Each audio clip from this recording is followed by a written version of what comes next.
बताने वाली हूँ।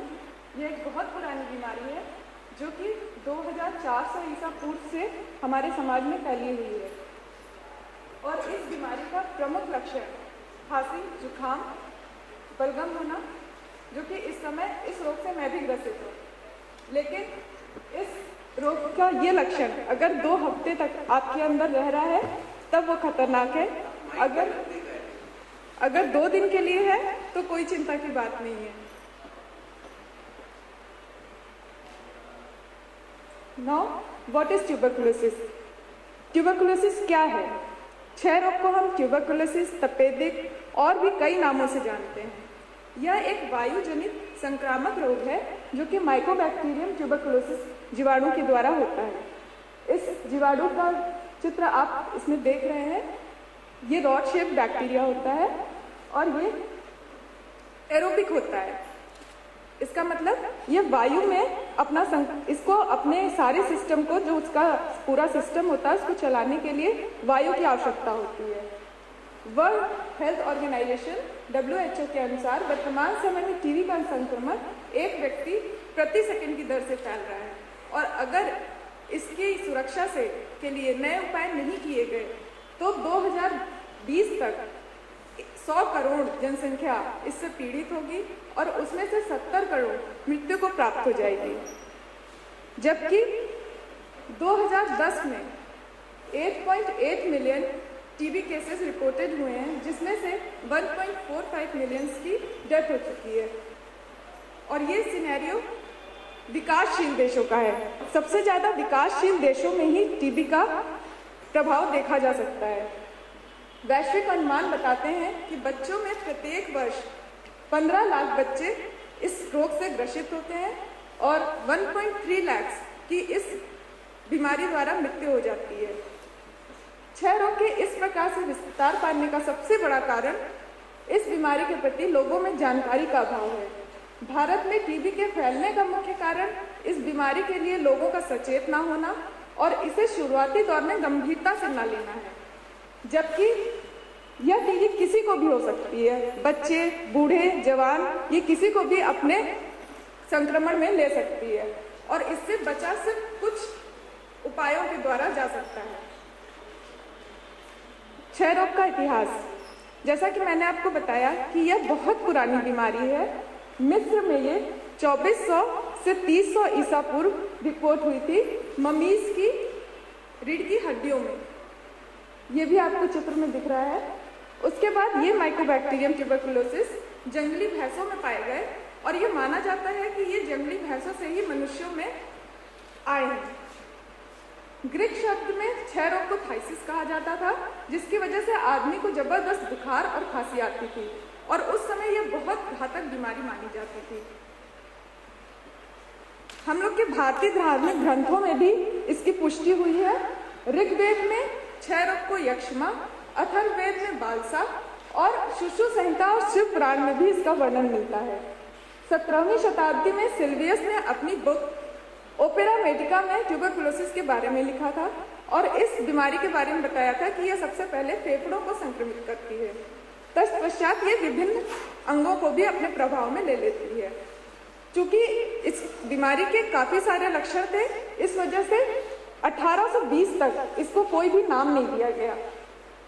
फिर 1839 में J.L. स्कॉटलैंड ने इसको ट्यूबरकुलोसिस नाम से इस बीमारी को संबोधित किया। रॉबर्ट कोच ने 1882 में इस बीमारी के जीवाणु को, अर्थात माइकोबैक्टीरियम ट्यूबरकुलोसिस के जीवाणु को ढूंढ निकाला और इसके लिए उन्हें नोबेल प्राइज भी प्राप्त हुआ। 1906 में इसके अगेंस्ट वैक्सीन भी बनी, जिसे BCG वैक्सीन कहते हैं। How is TB spread? कैसे फैलता है ये? तपेदिक रोग हवा के संक्रमण से होता है। जहां बहुत ज्यादा जनसंख्या और डेंसली पैक्ड होती है, पास पास रह रही होती है और वहां बहुत गंदगी होती है, वहां इस बीमारी के होने के चांसेस बहुत ज्यादा होते हैं। तपेदिक ग्रसित रोगियों के कफ, छींकने, खांसने, थूकने, उनके करीब रहकर उनके द्वारा छोड़ी गई कार्बन डाइऑक्साइड के संपर्क में आने से कोई भी स्वस्थ व्यक्ति बीमार हो सकता है। टीबी के मरीज के संपर्क में आने से स्वस्थ व्यक्ति के फेफड़ों पर असर होता है, लेकिन तपेदिक से संक्रमित व्यक्ति को छूने और उससे हाथ मिलाने से यह बीमारी नहीं फैलती है। पहले ये बीमारी, जैसा कि मैंने बताया कि भैंसों में 18,000 साल पहले रिपोर्ट हुई थी, उस समय से बोवीन ट्यूबरकुलोसिस कहते थे। वहां से वो मनुष्यों में आई। कैसे आई? कुछ लोग भैंसों का मांसाहार करते थे, साथ ही हम जो दूध पीते हैं उसके थ्रू भी अगर उस जानवर को ट्यूबरकुलोसिस हुआ है तो उसके थ्रू भी हमारे अंदर ट्यूबरकुलोसिस हो सकता है। इन केस अगर हम पाश्चराइज्ड दूध पीते हैं तो हम इस टीबी से बोवाइन ट्यूबरकुलोसिस हमें इन्फ्लुएंस नहीं करेगा। तो बच्चों को पाश्चराइज्ड दूध ना पीने से भी तपेदिक की गिरफ्त में आ जाते हैं। तपेदिक जब सांसों के जरिए फेफड़ों तक पहुंचता है तब बीमारी की स्थिति गंभीर हो जाती है। खान पान में लापरवाही बरतने से भी तपेदिक होता है। इस समय जैसे जंक फूड, फास्ट फूड, इनका ज्यादा प्रचलन है, इनके भी ज्यादा सेवन से तपेदिक रोग होता है। कभी कभी सामान्य खांसी को हम नजरअंदाज कर देते हैं, लेकिन अगर ये खांसी हफ्ते से ज्यादा समय तक आपके अंदर है तो फिर आप टीबी की जांच जरूर करवाइए। तपेदिक का असर किडनी, हड्डी, दिमाग, स्पाइनल कॉर्ड सभी अंगों को प्रभावित करता है। शरीर पर तपेदिक के संक्रमण का असर बढ़ने के साथ ही व्यक्ति के शरीर की रोग प्रतिरोधक क्षमता, दैट मीन्स इम्यून सिस्टम भी कमजोर हो जाता है।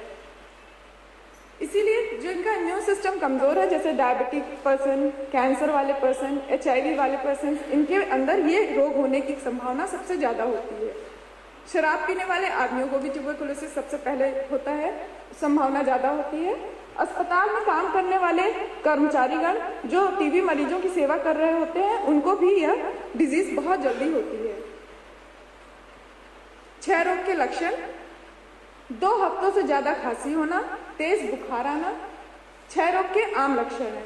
इसके अलावा कई और लक्षण हैं, जैसे कमजोरी व थकावट होना। क्षय रोग की शुरुआत में आप थोड़ा सा काम करने से थक जाते हैं अथवा आपको कमजोरी महसूस होती है। कई बार इस लक्षण को लोग गंभीरता से नहीं लेते हैं, लेकिन धीरे धीरे इग्नोर करने पे टीबी के जीवाणु और भी ज्यादा आपके अंदर एक्टिव हो जाते हैं। बुखार व सर्दी जुकाम होना, बुखार आना, सर्दी जुकाम होना, यह भी आम लक्षणों में ही है, लेकिन कभी कभी होता है कि आपका ठीक हो गया जुकाम और फिर थोड़ी देर बाद तुरंत फिर हो गया, वो भी इसके लक्षणों में आता है। कंधे व पसलियों में दर्द होना। क्षय रोग की शुरुआत में रोगी को कंधे व पसलियों में दर्द की शिकायत हो सकती है। पसीना आना, सर्दी हो तो भी आपको पसीना आ रहा होगा और गला सूख रहा होगा, तो भी आपको क्षय रोग होने की संभावना है। थूक से खून आना, सांस लेने में समस्या होना और आपके वजन में कमी हो जाना। लगातार अगर कमी हो रही है तो यह भी क्षय रोग का लक्षण है। टीबी के लक्षणों का परीक्षण कैसे किया जाता है? इसकी 4 विधियां हैं: त्वचा परीक्षण, छाती का एक्सरे, थूक विश्लेषण, PCR परीक्षण। जैसे आप पहले चित्र में देख रहे हैं, इसमें थूक का विश्लेषण किया गया है और इसमें जो रेड कलर का लाल रंग के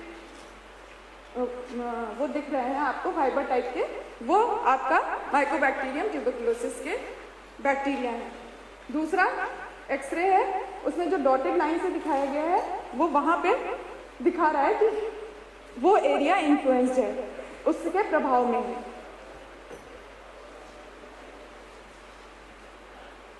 नेक्स्ट, त्वचा परीक्षण, इसको हम ट्यूबरकुलिन स्किन टेस्ट भी कहते हैं। इसमें जैसे पहले चित्र में दिखाया गया है, मरीज को या आप जब परीक्षण कराने जा रहे हैं उस मनुष्य को इंजेक्शन लगाया जाता है। यह इंजेक्शन प्रोटीन डेरिवेटिव होता है, प्यूरिफाइड प्रोटीन डेरिवेटिव होता है, जिसका इंजेक्शन लगाया जाता है। फिर उसका जहाँ पे इंजेक्शन लगाया गया है वहाँ पे उसका असर देखा जाता है। तो देखते हैं कि वहाँ पे इडिमा टाइप का एक सूजन सी बन गई है, जो कि क्लेरिफाई करती है कि आपको क्षय रोग हुआ है। लेकिन कभी कभी जैसे आपने वैक्सीनेशन अगर बचपन में लिया है तो उसके भी इफेक्ट के कारण ये सूजन दिख सकती है, इसलिए ये त्वचा परीक्षण कंफर्मेटिव टेस्ट नहीं है। तो हम फर्दर उसके बाद PCR परीक्षण के लिए जाते हैं। PCR परीक्षण को हम पॉलीमरेज चेन रिएक्शन भी कहते हैं।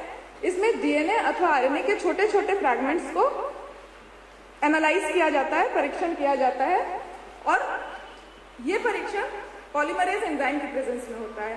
इससे ये जो सेगमेंट्स होते हैं वो एम्पलीफाई कर जाते हैं, इनका अगर ये एम्पलीफाई कर रहे हैं तो दैट मीन्स वो टेस्ट आपका पॉजिटिव है। और इस एम्पलीफिकेशन को हम बैक्टीरिया का जो नॉर्मल टेस्ट है उससे हम कंपेयर करते हैं। जेल इलेक्ट्रोफोरेसिस एक टेक्निक होती है जिससे हम इसको कंपेयर करते हैं। अगर वो मैच कर रहा होता है तो दैट मीन्स आपको ये टेस्ट पॉजिटिव है और ये कंफर्मेटिव टेस्ट है। टीबी के प्रकार, लक्षणों के आधार पर टीबी दो प्रकार की होती है, अप्रकट टीबी और सक्रिय टीबी। इसे latent tuberculosis and active tuberculosis भी कहते हैं। लेटेंट ट्यूबरकुलोसिस में लक्षण नहीं दिखते हैं, वो जो जीवाणु होता है वो असक्रिय होता है, वो कोई भी लक्षण आपकी बॉडी में शो नहीं कर रहा होता है। जबकि एक्टिव ट्यूबरकुलोसिस में आपको टीबी के लक्षण दिख रहे होते हैं। उसके बाद साइट ऑफ एक्शन, कहाँ वो आपको ये बीमारी हो रही है, उसके आधार पर दो तरह की होती है tuberculosis, pulmonary tuberculosis and extra pulmonary tuberculosis. Pulmonary tuberculosis में संक्रमण सिर्फ फेफड़ों तक ही सीमित रहता है, जबकि एक्स्ट्रा पल्मोनरी ट्यूबरकुलोसिस में यह संक्रमण शरीर के अन्य भागों में भी फैल जाता है। विश्व में 1/3 लोग टीबी से ग्रसित हैं, जिसमें से कि 1.5 मिलियन से ज्यादा लोग हर साल टीबी से मरते हैं और इसके 15% लोग एक्स्ट्रा पल्मोनरी टीबी के द्वारा ग्रसित होते हैं।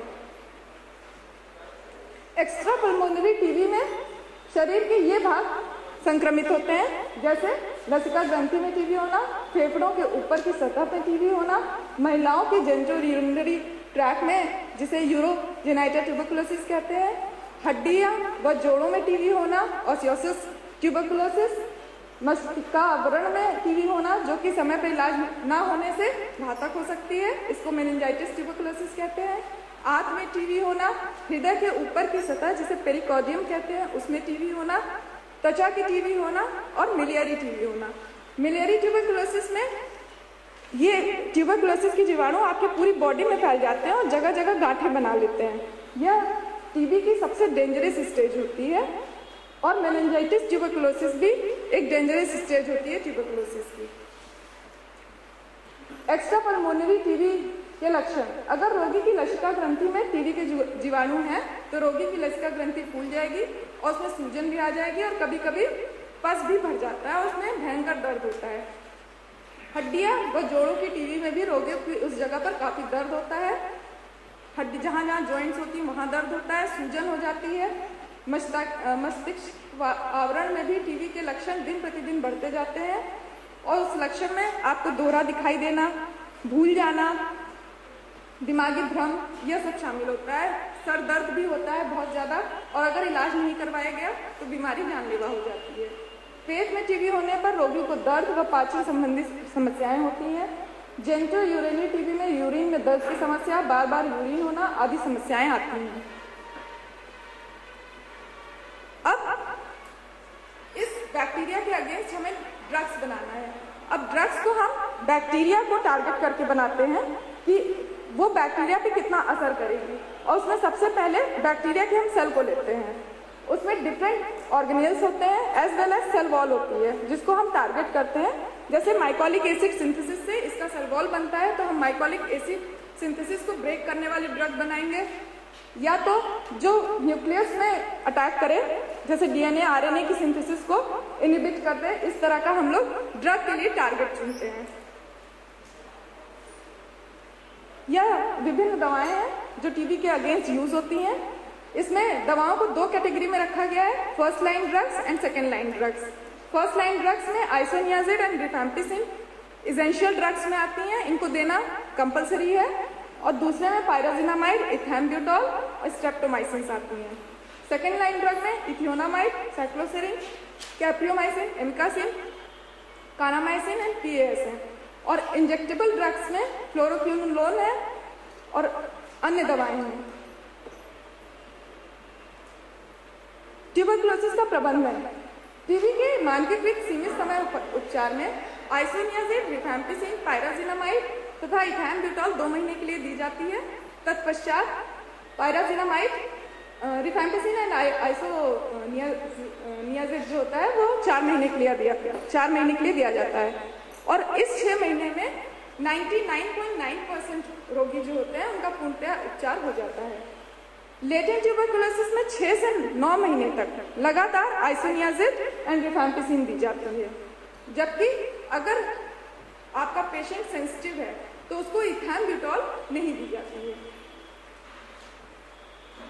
क्षय रोग की जटिलता, what is drug resistant TB? वर्तमान समय में दवा रोधी टीबी एक गंभीर समस्या है। क्षय रोग की पहली अवस्था में इलाज पूरा न कराने या दवाएं न लेने या बीच में छोड़ देने पर मल्टी ड्रग रेजिस्टेंस टीबी होता है, MDR टीबी जिसे कहते हैं। इस अवस्था में कुछ दवाएं क्षय रोग के जीवाणु से लड़ने में सक्षम नहीं रह जाती। तत्पश्चात अगर मल्टी ड्रग रेजिस्टेंस टीबी होने के बाद फिर आपने अपना ट्रीटमेंट स्टार्ट किया और वो ट्रीटमेंट आपने रेगुलरली फॉलो नहीं किया, उसको भी बीच में छोड़ दिया, वो इलाज आपका सही ढंग से नहीं चला, तब आपको XDR टीबी हो जाती है। और XDR टीबी होने के बाद भी आपने दवाएं रेगुलर नहीं की तो टोटल ड्रग रेजिस्टेंस टीबी हो जाती है। या इस तरह की टीबी सबसे ज्यादा सोवियत संघ और एशियाई देशों में मिलती है। बेसिकली जो फर्स्ट लाइन ड्रग्स होती हैं, जब आपको MDR टीबी होती है तो वो फेल कर जाती हैं, फिर आप सेकेंड लाइन ड्रग्स पे आते हैं। और जब सेकेंड लाइन ड्रग्स में भी कुछ injectable drug and 1 to 2 drugs के अगेंस्ट अगर आप में रेजिस्टेंस हो गया तो आप में XDR टीबी हो जाती है। डॉट्स क्या है? Directly observe treatment shortcuts is the dot. विश्व स्वास्थ्य संगठन की सिफारिश की तबीयती नियंत्रण रणनीति है डॉट्स। इसके 5 घटक हैं। पहला है सरकार की प्रतिबद्धता। इसमें केंद्र एवं राज्य सरकार दोनों मिलकर तपेदिक के खिलाफ रणनीति अपनी चलाती हैं और पूरा सहयोग देती हैं। सेकेंड स्टेप इसमें है, सेकेंड घटक है माइक्रोस्कोपी द्वारा थूक विश्लेषण मामले का पता लगाना। कम से कम पहले 2 महीने के लिए एक स्वास्थ्य कार्यकर्ता या सामुदायिक स्वास्थ्य कार्यकर्ता द्वारा सीधे मानकीकृत या स्टैंडर्डाइज्ड उपचार ट्रीटमेंट कराना। नियमित रूप से दवा की आपूर्ति करना। मानकीकृत प्रणाली द्वारा उपचार के परिणाम के मूल्यांकन की अनुमति देता है डॉट्स। डॉट्स के बाद डॉट प्लस भी सरकार ने इंट्रोड्यूस किया है। क्षय रोग का उपचार कराने के बावजूद भी इस बीमारी से राहत न पाने वाले मरीजों के लिए विश्व स्वास्थ्य संगठन व भारत सरकार ने मिलकर डॉट्स प्लस योजना की शुरुआत की। भारत में हर वर्ष लगभग 20 लाख लोग टीबी से पीड़ित होते हैं और टीबी के इलाज के लिए स्वास्थ्य केंद्रों पर मुफ्त में डॉट्स द्वारा दवाएं सरकार मुहैया कराती है। लेकिन तपेदिक के कोर्स का समय ज्यादा होने की वजह से कई लोग बीच में ही इलाज छोड़ देते हैं या दवा खाने में अनियमितता बरतते हैं। टीबी का इलाज कराने के बावजूद ठीक ना होने वाले 10% के करीब मरीज स्वस्थ लोगों के लिए खतरनाक साबित हो सकते हैं। इनके लिए ही फिर भारत सरकार ने डॉट्स योजना के बाद डॉट्स प्लस योजना का शुरुआत किया। डिफरेंस क्या है डॉट्स एंड डॉट्स प्लस योजना में? यह डॉट्स एक ऐसा कोर्स है जो डॉट्स कार्यकर्ता द्वारा सरकारी स्वास्थ्य केंद्र में टीबी के मरीजों को एक दिन छोड़कर सप्ताह में 3 बार दवाओं का सेवन कराया जाता है। डॉट्स से 6 से 8 महीने में टीबी पर नियंत्रण पाया जा सकता है, जबकि डॉट्स प्लस टीबी से टीबी के कोर्स समाप्त होने के बाद भी अगर टीबी होने की आशंका हो सकती है तब डॉट्स प्लस भी चलाया जाता है। डॉट प्लस से तपेदिक के रोग को 2 साल में पूरी तरह से ठीक किया जा सकता है। इसके अलावा सरकार ने संशोधित राष्ट्रीय टीबी नियंत्रण कार्यक्रम भी चला रखे हैं, जिनके द्वारा जो कॉम्बिनेशंस ऑफ ड्रग्स हैं वो मुहैया कराए जाते हैं तपेदिक रोगियों को और ये मुफ्त में प्रोवाइड किए जाते हैं। क्षेत्रीय टीबी केंद्र या आपका बच्चा को विशेषज्ञ द्वारा उचित दवा और चिकित्सा प्रदान कराई जाती है। नियमित रूप से निर्धारित अवधि तक 6 से 9 महीने तक अगर हम दवा का सेवन लगातार करते हैं तो हमको बीमारी से टीबी से मुक्ति मिल जाती है। नियमों का पालन न करने से रोग नियंत्रण बना रहता है या दोबारा हो सकता है। यहाँ तक कि दवाओं के प्रति रोधात्मक क्षमता पैदा हो सकती है, जो अभी मैंने बताया आपको MDR एंड XDR और TDR टाइप ऑफ टीबी। इसके अलावा BCG टीकाकरण भी बच्चों को कराया जाता है, जो कि मिलियरी और मेनिंजाइटिस ट्यूबरकुलोसिस के अगेंस्ट बहुत ज्यादा इफेक्टिव है, लेकिन पल्मोनरी टीबी के अगेंस्ट BCG टीकाकरण इतना इफेक्टिव नहीं है। टीबी से बचने के उपाय: 2 हफ्तों से अधिक समय तक अगर खांसी है तो चिकित्सक को जरूर दिखाएं। बीमार व्यक्ति से दूरी ही बनाएं। आपके आसपास कोई बहुत देर तक खांस रहा हो तो उससे दूर रहें। अगर आप किसी बीमार व्यक्ति से मिलने जा रहे हैं तो अपने हाथों को धो लें, पौष्टिक आहार लें जिसमें पर्याप्त मात्रा में vitamin, minerals, calcium, protein and fibre हो, क्योंकि पौष्टिक आहार हमारी प्रतिरक्षा प्रणाली को मजबूत करता है। अगर आपको अधिक समय से खांसी है तो बलगम की जांच जरूर करा लें। विश्व क्षय रोग दिवस के माध्यम से हमें टीबी जैसी समस्या के विषय में और इससे बचने के उपायों के विषय में बात करने में हेल्प मिलती है। यूनाइटेड स्टेट्स में ट्यूबरकुलोसिस डे को जो थीम दिया गया है वह है कि हम इस बीमारी का मिलकर मुकाबला करेंगे।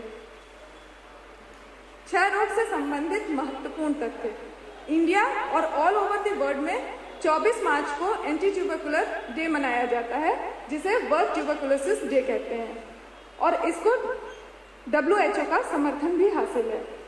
चूंकि तपेदिक के जीवाणु तरह तरह के होते हैं, कई तरह के होते हैं, जानवरों में भी पाए जाते हैं, बर्ड्स में भी पाए जाते हैं, मनुष्यों में भी पाए जाते हैं, तो इसका संक्रमण बहुत आसानी से होता है वायु द्वारा। भारत, चीन और अफ्रीका जैसी जगहों में क्षय रोग से ग्रसित मरीजों की संख्या सबसे अधिक है।